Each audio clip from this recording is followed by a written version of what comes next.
La Bible dit, vaut mieux la fin d'une chose que son commencement. Mais je bénis Dieu parce qu'on a reçu des hommes de Dieu qui nous ont vraiment richement bénis. Amen. Donc aujourd'hui, nous aurons 2 clôtures. Une qui se fait là aujourd'hui, là, tout de suite. Et l'autre qui se fera le soir. D'ailleurs, je vous invite tous aussi le soir. Amen. Nous allons pouvoir aussi voir tous les hommes de Dieu qui nous ont prêché aussi seront là, ainsi également que notre grand-père, pasteur Brune Boaz, amen, qui sera aussi là. Et aujourd'hui, nous voulons clôturer ce thème « Jésus baptise du Saint-Esprit ». Mais qu'est-ce que c'est réellement baptiser du Saint-Esprit? La Bible dit que Jean-Baptiste, il est en train de dire « Moi, je vous ai baptisé d'eau. Mais lui, donc il y a lui et il y a lui. Il y a moi et il y a lui. Moi, je vous ai baptisé d'eau. » Le baptême d'eau, c'était le baptême de la repentance. Est-ce que je peux avancer? C'est-à-dire, il y a des hommes et des femmes qui vivaient dans le péché, mais au moment qu'ils abandonnaient le péché et qu'ils se convertissaient en Jésus-Christ, qu'ils acceptaient Jésus-Christ comme Seigneur et Sauveur, donc ils devaient passer maintenant par le baptême de eau. Donc, le baptême qu'on intitule le baptême de la repentance. C'est un baptême très, très important aussi. Amen, amen. Il ne faut pas le négliger. La Bible dit que lorsque nous sommes baptisés, celui qui n'est pas né de nouveau, celui qui n'est pas né d'eau et d'esprit. On ne même parle pas encore de l'esprit. Donc, on voit l'eau et esprit. Celui qui n'est pas né d'eau et d'esprit ne pourra pas voir le royaume de Dieu. Je ne sais pas si quelqu'un comprend ici. Est-ce que quelqu'un comprend la profondeur qu'il y a? Donc, en d'autres termes, le baptême, celui qui n'est né d'eau et d'esprit, on veut tout simplement dire celui qui n'est pas baptisé d'eau et d'esprit n'entrera pas dans le royaume des cieux. Dit que le baptême d'eau est important, également le baptême de l'esprit aussi est important. Et tout chrétien doit être baptisé d'eau et être baptisé également d'esprit. Est-ce que je peux avancer? Donc nous devons comprendre que c'est très important pour nous, en tant que des chrétiens, en tant que des enfants de Dieu. Tu n'as pas besoin d'être pasteur pour être baptisé d'eau. Tu n'as pas besoin d'être pasteur pour être baptisé du Saint-Esprit. Tu as juste besoin d'être enfant de Dieu. Il est écrit à tous ceux que l'ont reçu. Jean 1, 12. À tous ceux que l'ont reçu, Dieu les a donné le pouvoir de devenir enfants. Enfants. Donc tu as besoin juste d'être enfant pour pouvoir participer ou bénéficier du baptême du Saint-Esprit et le baptême d'eau. Amen, amen, amen. Mais le truc, c'est qu'on ne fait pas des choses en désordre. Est-ce que je peux avancer? Notre Dieu est un Dieu organisé. Est un Dieu d'ordre. Et c'est là que vous allez voir qu'il commence par l'eau et après il termine par l'esprit. Dit que d'abord, la repentance, ça veut dire que l'eau nous purifie en quelque sorte. Lorsqu'on te plonge dans l'eau, ce qui se passe, c'est que tu meurs. Lorsqu'on est en train de te plonger dans l'eau, si quelqu'un n'est pas encore baptisé et qui est ici, je vous exhorte à être baptisé. Parce que c'est très important le baptême. Celui qui n'est né d'eau et d'esprit ne verra pas le royaume de Dieu. Ne peut pas entrer. Il n'y a pas d'accès pour lui. En d'autres termes, le baptême nous ouvre la porte. Amen. Qui me comprend? Donc, le baptême nous donne l'accès au royaume des cieux. Et Dieu enregistre nos noms dans le royaume des cieux lorsque nous passons par les eaux de baptême. Voilà pourquoi c'est quelque chose que nous ne devons pas négliger. Ah non, d'autres personnes disent que je vais me baptiser et je prends mon temps. Tu prends ton temps si Jésus vient. Est-ce que je parle à une personne? La question, c'est que tu prends ton temps, il n'y a pas de souci, mais il faut savoir que ton temps n'est pas le temps de Dieu. Amen. Ton temps n'est pas le temps de Dieu. Si Jésus vient maintenant, où ira ton âme? Yes. Où tu seras? Tu diras que non, Seigneur, j'ai écouté la prédication, mais la prédication te prêchait qu'il faut te faire baptiser. Amen. Qu'est-ce que tu attendais pour te faire baptiser? Amen, amen, amen. Donc, s'il y a la possibilité, tu veux recevoir le baptême, on est là, on va te donner les enseignements. D'ailleurs, les enseignements de baptême vont commencer. Amen. Je m'excuse, c'est moi qui ai mis un peu du temps avec ça. Et très, très bientôt, en tout cas, il y a déjà des gens qui sont inscrits, si je ne me trompe pas, que les enseignements de baptême vont commencer. Et nous allons donner aussi suite à ça. C'est très important. Une église doit baptiser des gens. Dans une église, il doit y avoir des nouveaux baptisés. La Bible dit que dans l'assemblée de Dieu, en fait, les gens, ils faisaient, en fait, l'assemblée faisait que croître. Que croître. Il y avait des nouveaux chrétiens, des nouveaux croyants, des nouvelles personnes. Plus les gens croyaient en Jésus, ils se faisaient baptiser. Même Jésus a baptisé. Qui me comprend? Mais maintenant, Jean-Baptiste est en train de dire qu'écoute, moi je baptise seulement d'eau. Mais lui, est-ce que je parle à quelqu'un? Lui, il baptise au-delà de baptiser avec l'eau. Ça veut dire que Jésus peut te baptiser aussi avec l'eau. Yes. Quelqu'un me comprend? Mais il ne se limite pas là. En d'autres termes, les limites des hommes n'est pas les limites de Dieu. Amen. Jean-Baptiste est en train de dire que je suis limité. Moi, ce qui m'a été donné, c'est juste de baptiser d'eau. Et c'est ce que j'essaie de dire à quelqu'un. Moi, je suis limité. Moi, je peux juste vous baptiser d'eau. Mais la personne que je vous prêche, Jésus-Christ de Nazareth, il vous baptise du Saint-Esprit. Amen. Et vous allez comprendre encore pour aller même plus profond que le baptême d'eau ne suffit pas pour entrer au royaume des cieux. Yes. Comment? Vous devez, c'est une obligation, ok, que nous devons en tant qu'enfants de Dieu être baptisés, nés de nouveau. Mais c'est là, le fait d'être baptisé d'eau ne nous garantit pas le ciel. C'est un passage, mais ne nous garantit pas. Et il va encore loin, vous baptise aussi du Saint-Esprit. C'est-à-dire que, et la Bible dit, celui qui n'a pas l'Esprit de Dieu, qu'est-ce que la Bible dit? Celui qui n'a pas l'Esprit de Dieu n'appartient pas à Dieu. Il dit qu'il faut également être baptisé, scellé du Saint-Esprit. Amen. Est-ce qu'il y a quelqu'un qui désire déjà le Saint-Esprit ici? Amen. Et une fois que tu es scellé du Saint-Esprit, baptisé du Saint-Esprit, c'est là maintenant que tu seras même reconnu au royaume des cieux.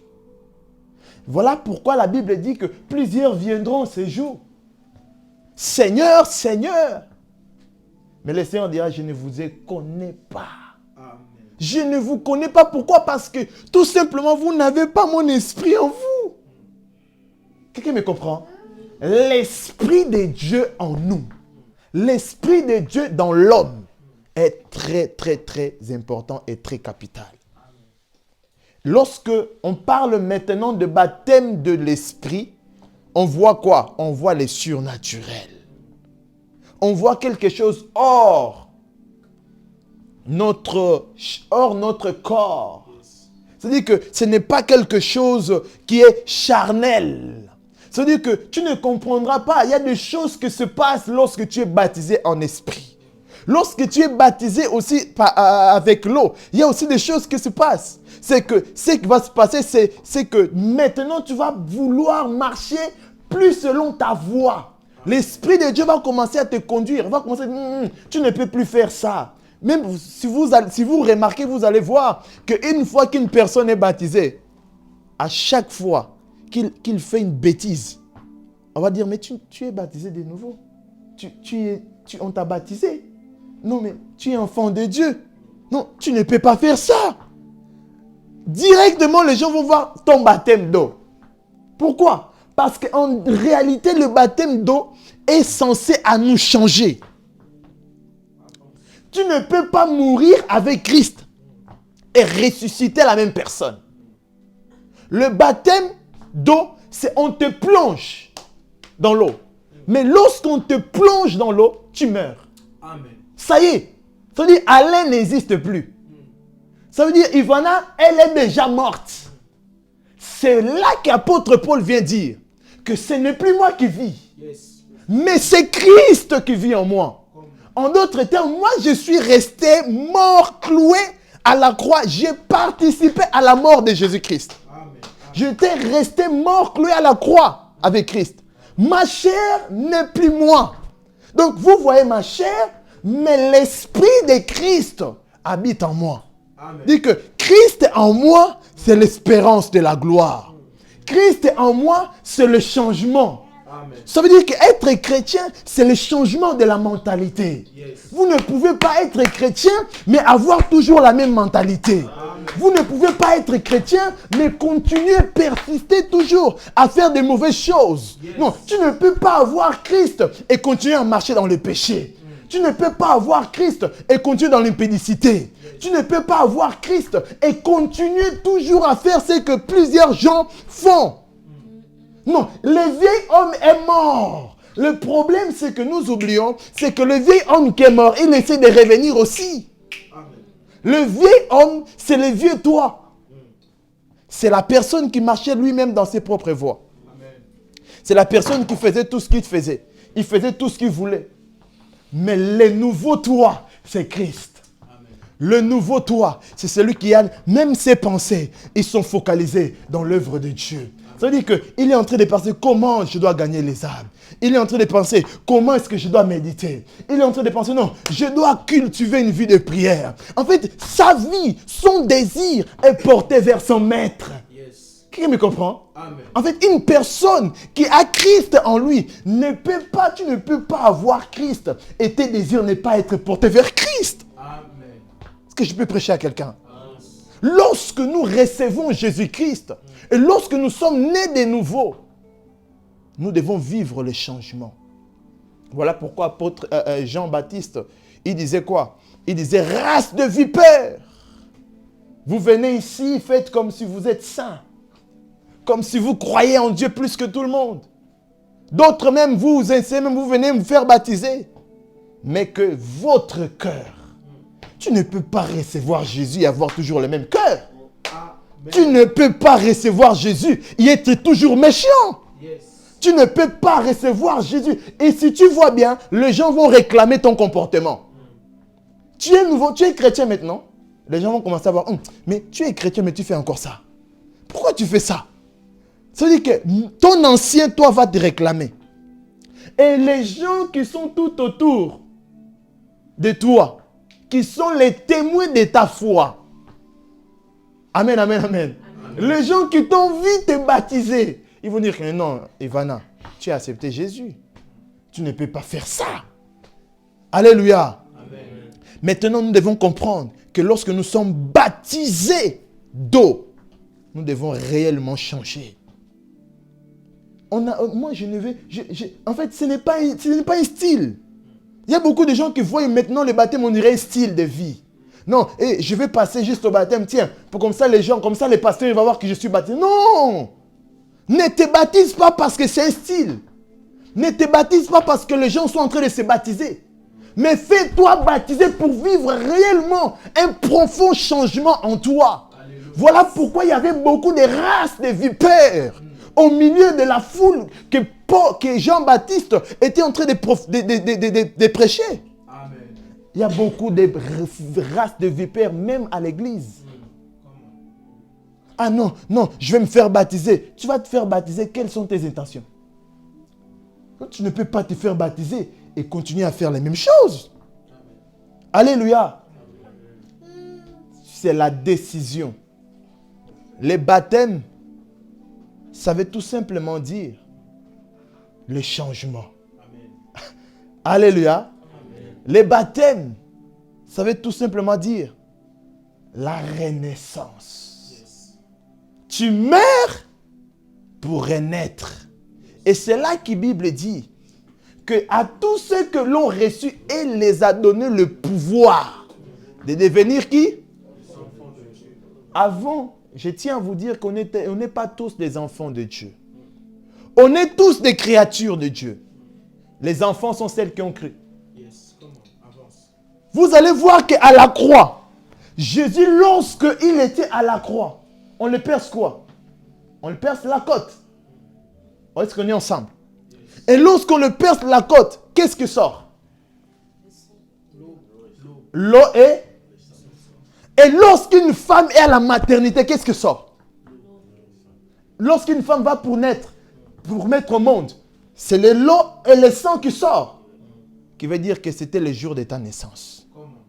Non, ça veut dire que Jésus-Christ, il était à la maternité. Amen. Ah, quelqu'un n'a pas compris. Est-ce que quelqu'un peut donner un bon amen pour que j'avance? C'est-à-dire que la croix, en d'autres termes, représentait la maternité. À la maternité, ce n'est pas un endroit de plaisir. Hein. Ce n'est pas un endroit où tu es confortable. C'est un endroit de souffrance. Amen. C'est un endroit où tu vas crier. Yes. C'est un endroit où Jésus a poussé un cri. Père, pourquoi m'as-tu abandonné? Laisse-moi te dire que même chaque chrétien a une maternité. Amen. Chaque chrétien aussi traverse aussi un désert. Amen. Chaque chrétien traverse aussi une difficulté. Il y a un moment où tu vas crier, Père, pourquoi m'as-tu abandonné? Mais Dieu n'abandonne personne. Dieu ne t'a jamais abandonné. Mais Dieu veut voir jusqu'à où ira ta foi. Ce qui nous sépare de Dieu, c'est une seule chose. Ce n'est pas beaucoup de choses. Une seule. Une seule chose. Une seule. Une seule. C'est le péché. Est-ce que je peux avancer? Mais mon Dieu, pourquoi est-ce que... Pose-toi la question. Dieu a abandonné son fils aîné.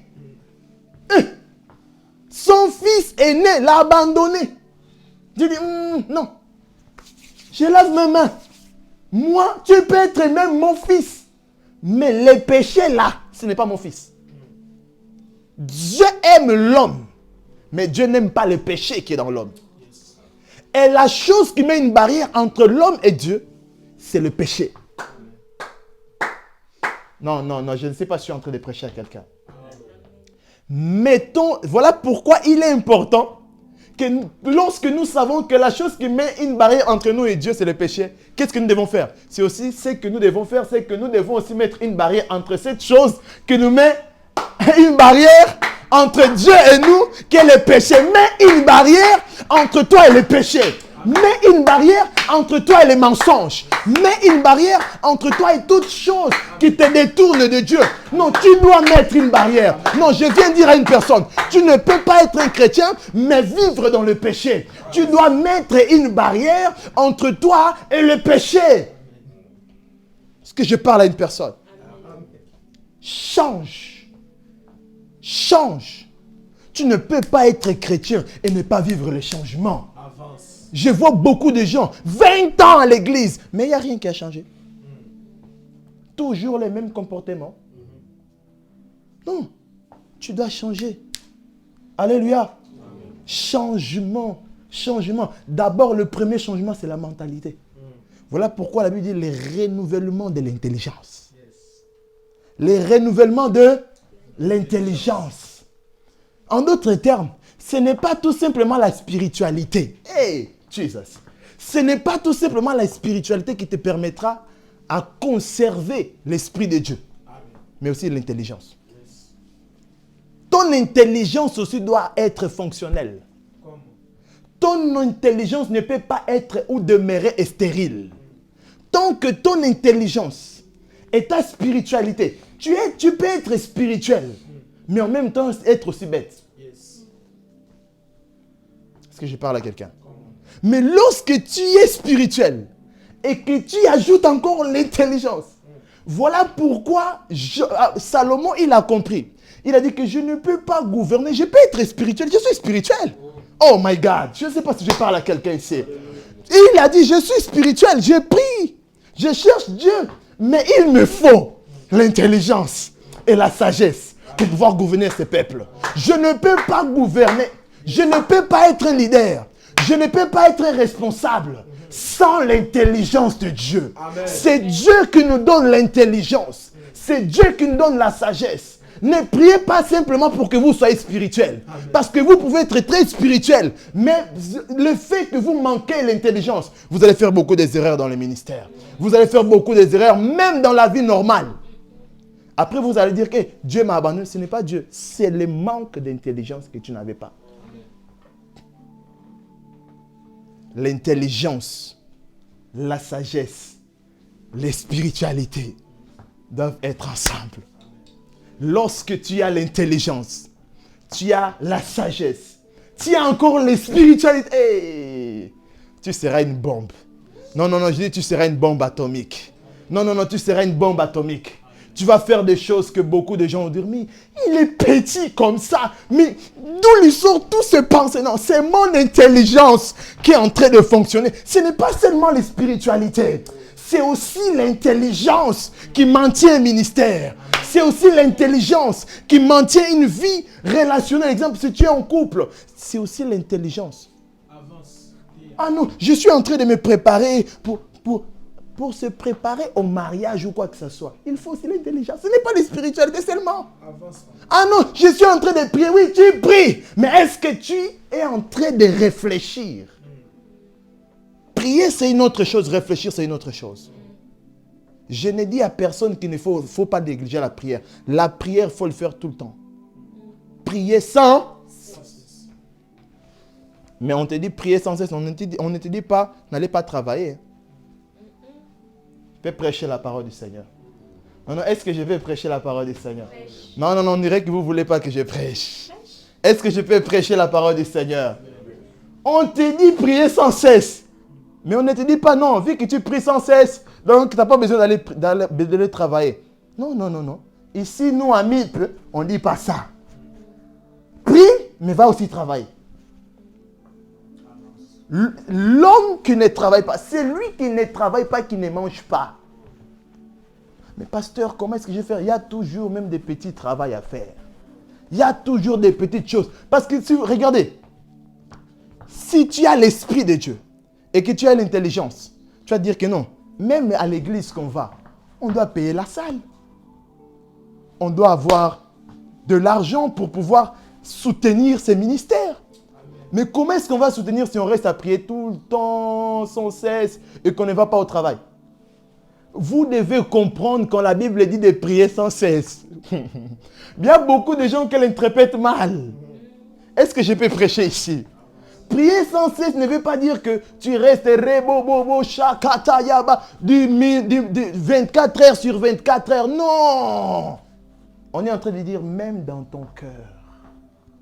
En fait, on est en train de dire, reste dans l'attitude de prière. Tu peux travailler, mais ton esprit est en train de prier. Tu es en train de travailler, tu bosses, mais tu es Alléluia, Alléluia, Alléluia, na Yesu. Tu es en train de chanter, donc tu es toujours connecté. Lorsqu'on dit prier sans cesse, on veut tout simplement dire, reste connecté dans un esprit de prière. Reste connecté dans une atmosphère de prière. Alléluia. Amen. L'intelligence, la sagesse, il ne faut pas les négliger. Lorsque nous sommes baptisés d'eau, maintenant c'est aussi notre intelligence qui doit aussi fonctionner. Non, je ne peux plus faire ce que je faisais avant.